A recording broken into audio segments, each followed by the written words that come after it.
Hey everyone, I'm here with David Harding of Edge Home Finance, and we're just sitting here chatting, talking about credit and what it takes to buy a home. Welcome, David. Thanks, Chris. So when you're looking at qualifying to buy a house, what does that really take, and what are the steps involved in that? Well, the first thing you need to do is fill out an application, and you have to apply for a mortgage. You do that online, and then your lender will pull your credit report and give some income documentation and asset documentation and let you know what you qualify for. It's pretty simple. Yeah, it does sound pretty simple. What kind of documents are they going to be looking for? So the standard documents for somebody that is that just has a regular job would be W-2s for the last 2 years, bank statements for the last 2 months, and pay stubs for the last month or so. Okay, that's not too bad. The other thing, to go a little bit further with that is having your down payment. So in verifying, that's why we need bank statements to see, well, where's your down payment? We can do loans. You can actually buy a house with as little as no money down. You just have to pay closing costs. And there's other programs where you can get first-time homebuyers programs that'll help with the down payment and closing costs. You can put 3% down, you can put 3.5% down, you can put 5% down. So you don't necessarily have to have the whole 20% to put down to buy a home. We have to figure out where that money's coming from. So if you say you have 10% down, where's that money coming from? We have to show where it comes from. You can't just pull it out of your mattress and it be cash or out of your safe. It has to be in a bank account where we can verify where those funds come from. Yeah, and that's a great point. I've seen it also, as we're getting in the days before closing, and somebody will get a gift from a family member, maybe grandma or something, writes them a check for a large sum of money. Right. And that's something that you need to let your loan officer know about. And even if you're not using it for your down payment, right. if it's going to hit your bank account, you definitely want to. Well, and that's a great point. So we also have to source large deposits.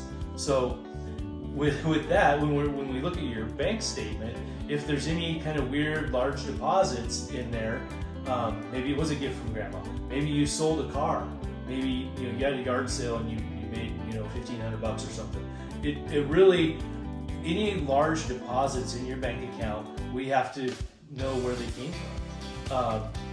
As long as it wasn't a payroll deposit.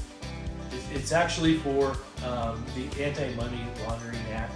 They're looking for people that are doing illegal activities and laundering money, whether it be somebody that's a drug dealer or somebody that's maybe a terrorist, that's laundering money through our U.S. bank system. So that's why they've gotten real serious about it.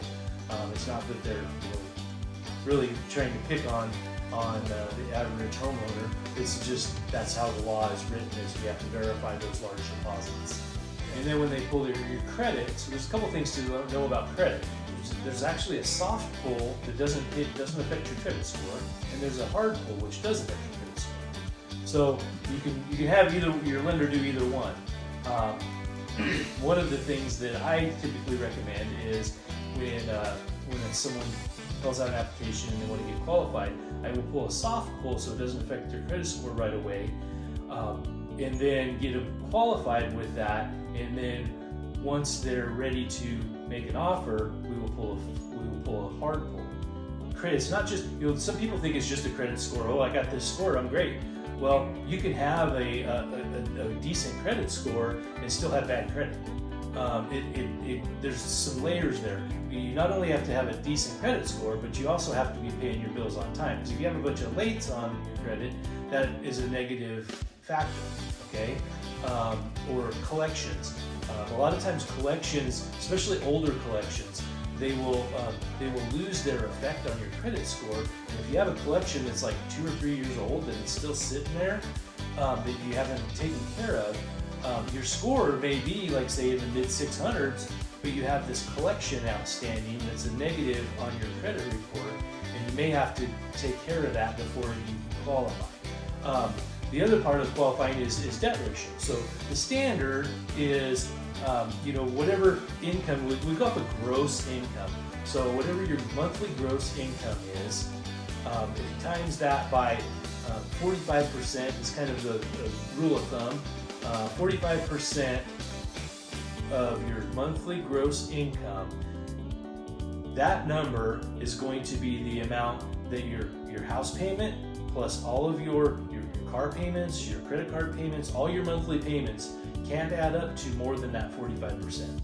You brought up another great point. When you're getting ready to go through this process, looking at your credit report, if you've got any old collections, past debts, things like that, something a lot of people don't think to do is to get a copy of their credit report and look through that. Make sure there's no errors in there. Sometimes you find things that shouldn't be in there, and getting those corrected before we get too far down the road. Absolutely, and that and that's a great reason that a lot of times I'll pull a soft credit pull, which means it doesn't affect your score or anything like that. But we can get a snapshot of what your credit looks like. So if there is something out there that we need to take care of, I can tell you, okay, this is what you need to do to get that taken care of, and then we can get it get the credit fixed. Or at least updated so that those accounts show that they're taken care of, and then that'll increase your score when we pull the hard credit. You want to make sure that when we're looking at pre-qualification or pre-approval, that it's a snapshot in time with your credit, okay?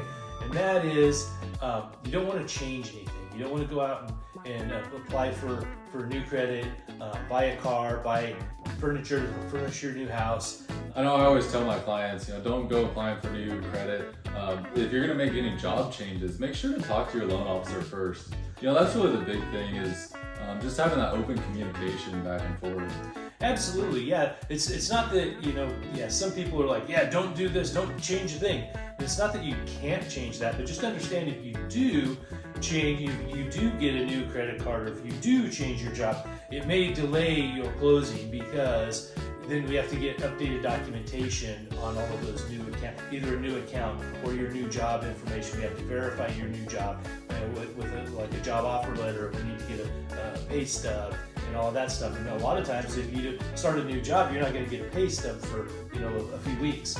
Sure. So that could delay your closing. For sure. Yeah, and so for any of those things, if there's any way to wait until after closing, that would be preferable. But if it does have to happen, just make sure that you're reaching out to your loan officer and letting them know what's going on. Absolutely.